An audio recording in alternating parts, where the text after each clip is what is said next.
₹500 મેરસીભાઈ રામભાઈ સોલંકી હાજરી તરફથી 1100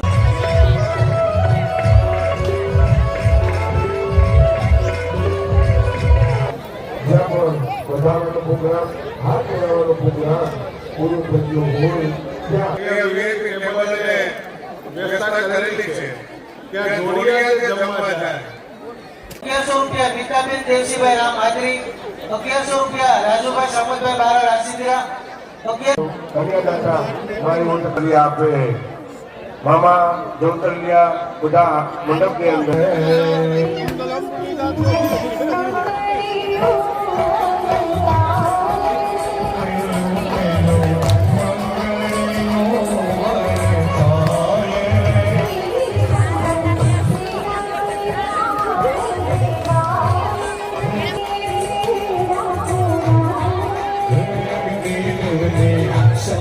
આદરી આહિર સમાજ દ્વારા આ 22મો સમૂહ લગ્ન છે અને એમાં આજે 22મા સમૂહ લગ્નમાં 54 નવ દંપતીઓ જોડાણા છે કે સફળ આયોજન આદરીમાં થાય છે 21 વર્ષથી. ત્યારે ફક્ત પૈસા બચાવવાનું સાધન કરતા આહિર સમાજનો મેળાવડો થાય છે અને સાથે ભોજન લે છે. અને અમારો એક ભાર મૂકવામાં આદરી સમાજ તરફથી આવ્યો છે કે ભાઈ પૈસા છે એ ખોટા ખર્ચા નહીં કરવા, દીકરીના કે દીકરાના લગ્નમાં કોઈ ખર્ચો નહીં કરવો અને એ પૈસા છે બાળકોના શિક્ષણ પાછળ વાપરવા. અને મને સંતોષ છે કે આપના માધ્યમથી હું સમગ્ર વિસ્તારને જણાવવા માંગુ છું કે મેં શરૂ કર્યા ત્યારે અજ્ઞાન દીકરીઓ ભણેલી નહીં એ દીકરીઓ આમાં જોડાતી, પરંતુ આજે 21 વર્ષ આવ્યું છે ત્યારે આ વર્ષની જે વાત કરું તો એક દીકરી ડોક્ટર છે, 3 દીકરી સરકારી નોકરી કરે છે, 2 દીકરીઓ અર્ધ સરકારી નોકરી કરે છે અને 32 દીકરીઓ છે એ ગ્રેજ્યુએટ છે.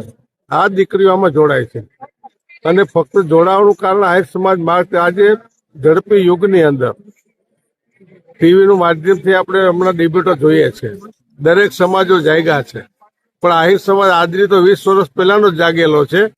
અને અમારા ગામમાં આ સમૂહ લગ્ન થાય છે તે ખૂબ સફળ થયા છે એટલા માટે કે પૈસાનો બિલકુલ ખર્ચો નથી થતો, ક્યાંય બચાવ થાય છે અને એ પૈસા છે શિક્ષણ પાસે, ખેતી પાસે, ઉદ્યોગ પાછળ વાપરે છે અને ખેડૂત પણ છેલ્લા 10 વર્ષમાં ખૂબ સમૃદ્ધ થયા છે.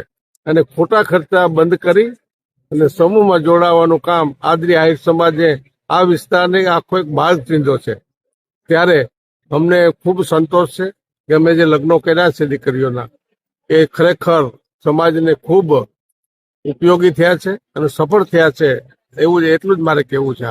પહેલી વસ્તુ તો આહિર સમાજ આદરી એટલે મહાકાળી અને મહાકાળીનું સાનિધ્ય.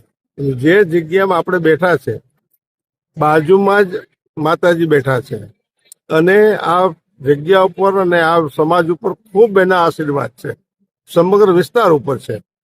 અને બાકીનું તમે કહ્યું છે કે જોડાણા શા માટે જોડાય છે, તો મારે એક જ દાખલો આપવો છે કે તમે ગમે એવું ફંક્શન કરો, લાખો રૂપિયા વાપરો, કરોડો રૂપિયાનું ડેકોરેશન કરો, ભોજનના એવડા મોટા ખર્ચા કરો, ફક્ત લોકો 15 દિવસમાં ભૂલી જાય છે, કોઈ યાદ કરતું નથી. પણ એ પૈસા જો 10 વર્ષ પછી ઉપયોગ થાય તો દીકરો છે એનું શિક્ષણ ભવિષ્ય ઉજળું બને છે. એમાં આદરીમાં દાખલો હું છેલ્લો એક આપીશ કે આજુબાજુના ગામમાં એક બાપ છે, એને 5 દીકરીઓ ને એક દીકરો, મારા ગામના ને બાજુના ગામના, એટલે એક દીકરો નાનો, ત્યારે અહીંયા નક્કી કર્યું બહેનોએ અને વાલીએ કે મારે દીકરીઓને સમૂહમાં પરણાવી. શું કામ? કે 5 દીકરીઓનો પૈસા બચે એ મારા દીકરાના અભ્યાસ પાછળ વાપરવા છે. એની છેલ્લી દીકરી આમાં આજે પરણે છે, એનો ભાઈ છે નાનો, એ MBBSમાં છેલ્લા વર્ષમાં છે.